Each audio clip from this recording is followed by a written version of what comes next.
How can a tiny muscle knot create chronic neck pain, back pain, and even joint issues like shoulder impingement? Now, I'm sure a lot of you have already felt the pain of a muscle knot, also known as a trigger point, and you may even try working on it with some success. But chances are that trigger point came back and the pain is still there, preventing you from doing the most basic things like driving a car or even doing the dishes. Now, I used to be in a similar situation when I had lower back pain, but it wasn't until I actually learned how to get rid of these trigger points that I was actually able to feel some relief. And that's why today I'm not only going to be showing you how to locate different trigger points within the body, but I'm also going to show you how to release them so you can finally get rid of your pain. Now, to fully understand how to find these trigger points and how to get rid of them, we first have to learn what they are and how they're formed. Now, the definition of a trigger point is a hyperirritable spot within the skeletal muscle associated with a taut band. But what the hell does that actually mean? Now, when you think about the anatomy of the muscle, especially the part we have to focus on, you can basically think of it as a series of tiny tubes within tubes within tubes, similar to a Chinese nesting doll. I think they're called that at least. And when it comes to a trigger point, where we want to look is going to be the smallest tube, the myofibril. Now, these small myofibrils are made up of different sections of something called sarcomeres,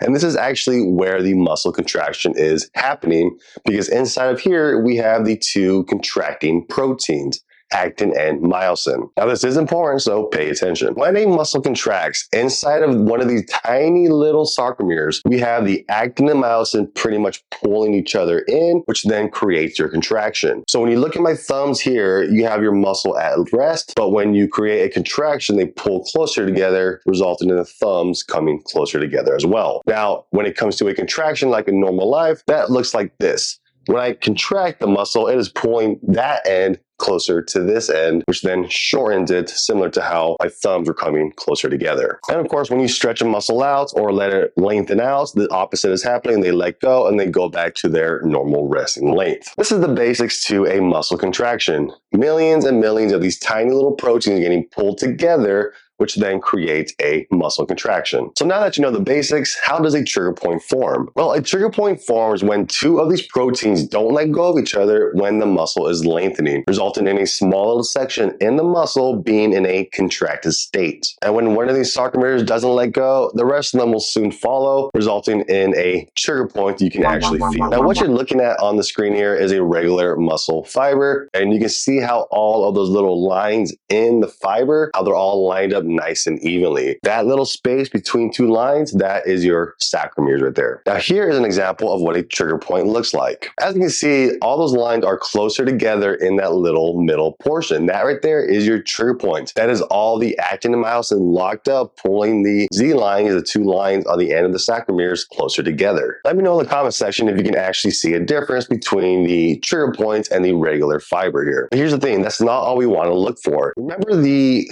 definition of a trigger point: a hyperirritable spot in a skeletal muscle associated with a taut band. Well, if we take a look at the two ends on both ends of that trigger point, you'll see here that the sarcomeres there, those lines are spread out even further, resulting in a stretch pretty much in that myofibril, resulting in a taut band, basically. This is a full example of a trigger point here. You have a hyperirritable spot in the middle with a taut band on both sides, and we even have a comparison of regular fibers on the top and the bottom. Now, why does a trigger point create pain? You see, when actin and myosin get pulled together, not only is it contracting the muscle, but it's also acting like a pump by flushing out the bad waste and pulling in the new waste. Well, if the actin and myosin are locked up and can't release, then that pump can't continue on, meaning all that waste gets locked up in that one area, in that trigger point, and it doesn't allow any new nutrients to come in and flush it out. And all of this creates a toxic environment that kills cells, creates inflammation, and pretty much sends signals to the brain that there's pain. Now, there's a lot more to it when it comes to trigger point pain, but none of it's going to really help us release any more trigger points, so we're going to skip over that for now. So now that you know how a trigger point is formed and why it creates pain, we're going to be using all that basic information to not only locate them, but also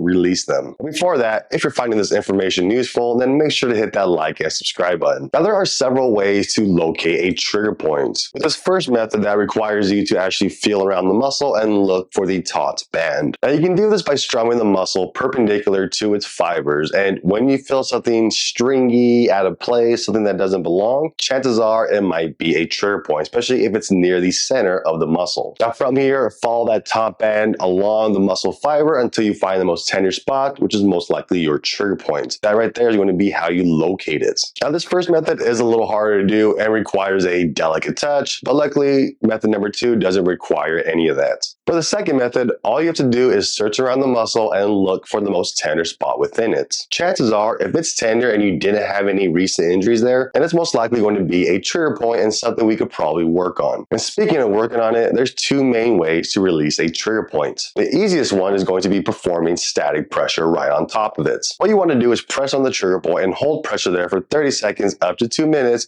or until that pain begins to go away or move away. Here's the thing, trigger point releasing should be uncomfortable, but it shouldn't be painful. Just think of it as a pain scale from 1 to 10. You're going to want to hang out around a 7 to 8 while you're releasing these trigger points. Now, another way to release a trigger point is going to be micro movements. The idea here is that you're stroking across the trigger point either in one direction or in multiple directions. Now, personally, I like to start off by going in all these different directions, but as I do this, I'm also paying attention to which direction produces the most pain. And when I find it, then I'm going to be working only in that one direction, performing roughly 10 to 20 strokes across the trigger points. So what can you do with all this information? Well, start off by trying to work on the muscles that are creating the most pain, and start by giving yourself a simple massage on that muscle for roughly 30 seconds. Think of this as a basic warm-up. Now, during this warm-up, also pay attention to what you're feeling, because this is also going to help you find the most tender spot that you can work on and perform these different techniques. And what's great here is you don't need to use your fingers. You can use any kind of self-massage tool like a foam roller, a 5-inch ball, a lacrosse ball, or a massage cane, even a massage gun if you want to use it. Now from here, simply pick your massage tool, find the most tender spot, and begin working it with either static pressure techniques